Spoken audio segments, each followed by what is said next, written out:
Jamaah sekalian yang dimuliakan Allah Subhanahu wa taala. Yakini apapun yang terjadi dalam kehidupan kita itu semua gara-gara dosa kita.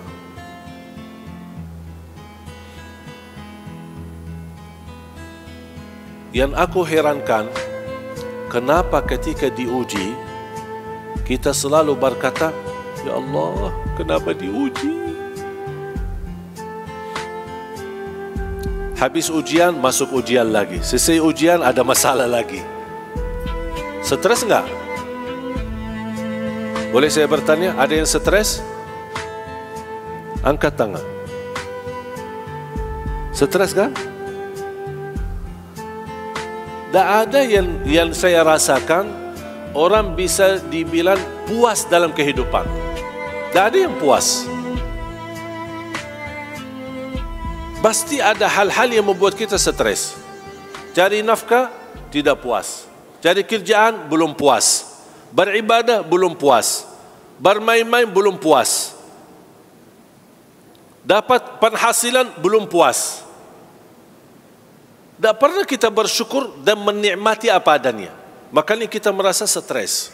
Ketika kita diuji, sedang kita merasa diri saleh, merasa diri suka masjid, merasa diri tahajud, tapi bertanya, kenapa Allah uji saya? Kenapa ujian ini bagi saya berat? Saya belum mampu menghadapinya. Tapi pernahkah ketika kita mendapatkan nikmat, ya Allah, kenapa saya diberi nikmat? Kenapa saya yang terpilih? Pernah enggak bilang gitu? Hanya dalam ujian aja stres. Tapi kalau pas diberi nikmat, lupa sama Allah.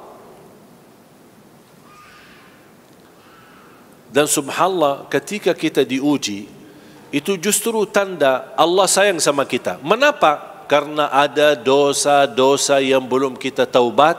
Allah ingin ampuni dosa tersebut, tapi lewat ujian. Ibu, kalau lagi kesal sama anak, kadang-kadang suka cupit anaknya. Betul?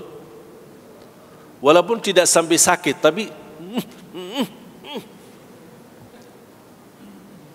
tapi kira-kira cupitan ibu kepada anak, apa ibu benci anaknya atau sayang? Pasti sayang kan? Sama Allah, kadang-kadang Allah suka cupit kita. Allah bukan menghukum kita.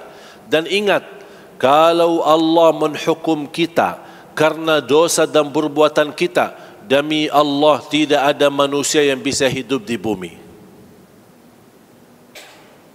Tolong simpan. Surah 35 ayat 45. Surah 35 ayat 45. Sekiranya Allah berkenan menghukum manusia atas setiap kesalahannya, perbuatannya, niscaya tidak ada makhluk yang mampu hidup di bumi. Ketiduran salat subuh, tub karena hukum Allah.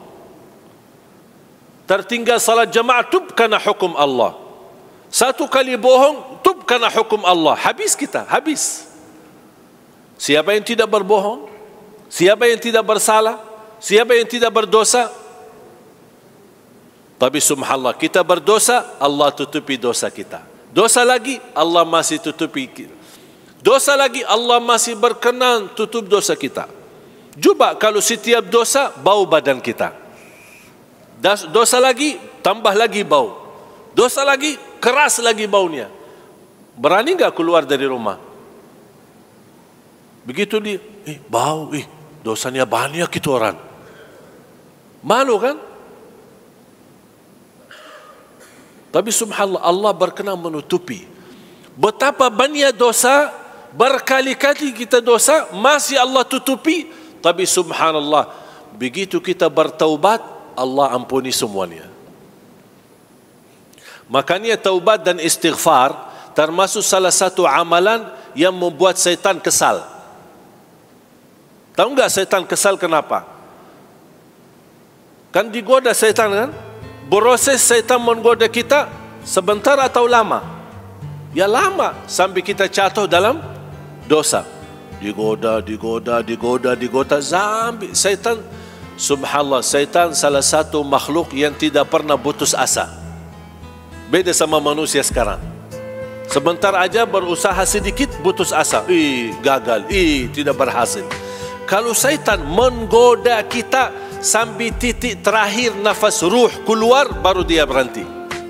Tak akan berhenti menggoda manusia sampai dia meninggal.